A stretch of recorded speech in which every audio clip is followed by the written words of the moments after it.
बिस्मिल्लाहिर्रहमानिर्रहीम। मैं हूं मोहम्मद नईम इकबाल और आज की वीडियो में हम डिस्कस करेंगे मुल्क की मौजूदा सियासी और अदालती सूरत हाल। पिछले 72 घंटों के अंदर कुछ ऐसे वाक़यात हुए हैं और इतनी तेज़ी से हुए हैं कि इंसान शिशदर रह जाता है। सबसे पहले जस्टिस फ़ाइज़ ईसा का पार्लियामेंट में आना, उसके बाद चीफ जस्टिस उमर अता बंदयाल की तरफ से स्टेट बैंक को ऑर्डर देना कि वो फौरी तौर पर इलेक्शन कमीशन को फंड्स रिलीज़ कर दे। फिर chief of army staff general Asim Munir का पार्लियामेंट में जाना और हुकूमत के साथ यकजहती का इजहार करना।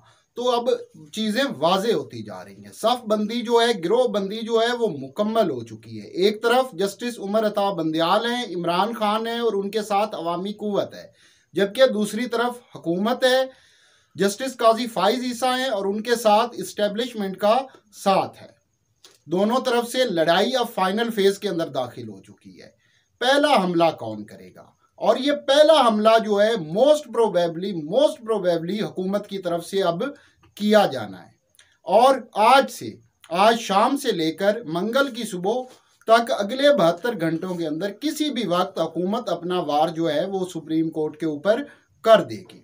और ये वार क्या है? ये मिशन अदालत है। नून लीग जिसके बारे में पहले से मशहूर है कि ये वकील की बजाय जज कर लेते हैं और जो जज इनका साथ ना दे उसको ये इबरत का निशान बनाकर रख देते हैं। जिस तरह 1997 के अंदर हुकूमत ने, नून लीग ने उस वक्त के चंद जजेस को साथ मिलाकर चीफ जस्टिस सज्जाद अली शाह के खिलाफ एक्शन किया, वैसा ही उमर अता बंदयाल के साथ हो रहा है।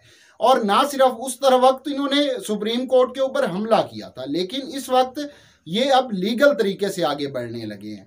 ना ये पार्लियामेंट को अब इस्तेमाल करेंगे और ना सुप्रीम कोर्ट को, बल्कि जस्टिस साहब को हटाने के लिए एग्जेक्टिव ऑर्डर का सहारा लिया जाएगा। और वजीर आजम पाकिस्तान मियां शहबाज शरीफ एक एग्जेक्टिव ऑर्डर के जरिए चीफ जस्टिस को हटाकर काजी फ़ाइज़ ईसा को चीफ जस्टिस बना देंगे। इसकी एग्जाम्पल ली जा रही है 2009 के मार्च से।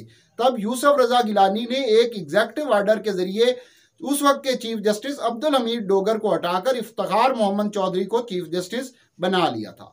लेकिन ये इसके पूरे मिशन का पहला फेज है, यानी चीफ जस्टिस को हटाएंगे रात की तारीकी में, ताकि ना चीफ जस्टिस और उनके साथी जजेस सुप्रीम कोर्ट पहुंचकर कोई फैसला ना दे सके। और फिर अगला जो काम होना है वो सुप्रीम कोर्ट के अंदर से होना है, क्योंकि सबको पता है कि जस्टिस फ़ाइज़ ईसा इस वक्त हुकूमत और इस्टेब्लिशमेंट के साथ मुकम्मल तौर पर नत्थी हो चुके हैं। तो उसके अंदर ये होगा कि सबसे पहले सुप्रीम कोर्ट जुडिशियल काउंसिल का इजलास बुलाया जाएगा, जिसके 5 मेंबरान में से 3 मेंबर जो हैं वो ऑलरेडी फ़ाइज़ ईसा के साथ हैं। एक वो खुद हैं, दूसरे सरदार तारिक हैं और तीसरे सिंध हाई कोर्ट के चीफ जस्टिस हैं, जबकि दूसरे 2 मेंबर जस्टिस इजाजुल हसन और जस्टिस अमीर भट्टी जो कि लाहौर हाई कोर्ट के चीफ जस्टिस हैं, ये बंदयाल कैंप से ताल्लुक़ रखते हैं। और इनके ज़रिए जो ऑलरेडी एक जस्टिस मज़ाहिर अली अकबर के खिलाफ रेफरेंस आया पड़ा है, उसके ऊपर अमल दरामद करते हुए जस्टिस मज़ाहिर अली अकबर नकवी को सुप्रीम कोर्ट के जज के ओहदे से हटा दिया जाएगा। और साथ में बंदयाल कैंप के बाकी 3 जूनियर जजेस, जिसके अंदर जस्टिस शाहिद वहीद हैं और जस्टिस हसन अजहर रिजवी हैं, इन दोनों को भी हटाने का प्लान बन चुका है। और इसके लिए सहारा लिया जाएगा इनकी तैनाती के वक्त के एक मामले का।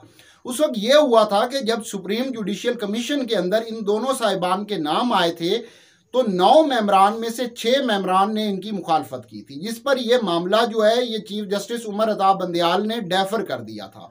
लेकिन उस वक्त जस्टिस फ़ाइज़ ईसा का ये मौक़िफ़ था कि इन दोनों के नाम मुस्तरद हो चुके हैं, लिहाजा दोबारा टेकअप नहीं हो सकते। लेकिन ये दोबारा टेकअप हुए थे क्योंकि ये आगे पोस्टपोन कर दिए गए थे और इनको सुप्रीम कोर्ट का जज बना दिया जाएगा। तो अब ये प्लान किया जा रहा है कि किसी भी शहरी से सुप्रीम कोर्ट के अंदर एक दरख्वास्त दिलवाई जाएगी कि इन दोनों के चूंकि नाम मुस्तरद हो चुके थे, लिहाजा दोबारा इनके नाम आना गैर कानूनी था और इनकी तकर्री ही गैर कानूनी है। इसके लिए इखलाकियात को भी आगे रखा जाएगा और वो इस तरह कि काजी फ़ाइज़ ईसा सुप्रीम कोर्ट के 7 सीनियर मोस्ट जजेस पर मुश्तमिल बेंच बनाएंगे। लेकिन वो उन 7 सीनियर मोस्ट जो जजेस हैं उनमें से सिर्फ 2 जज ऐसे हैं जो जस्टिस बंदयाल कैंप के हैं, जस्टिस मुनीब अख्तर और जस्टिस इजाजुल हसन, जबकि बाकी 5 जो जज हैं वो ऑलरेडी जस्टिस काजी फ़ाइज़ ईसा के साथ मिल चुके हैं। तो इस प्लान के ऊपर मुकम्मल करते हुए इसको सुप्रीम कोर्ट के कम अज कम 4 जजेस जो जस्टिस बंदयाल कैंप से ताल्लुक रखते हैं उनको उनके ओहदों से फारिग किया जाएगा और 2 वैकेंसीज ऑलरेडी सुप्रीम कोर्ट के अंदर मौजूद हैं।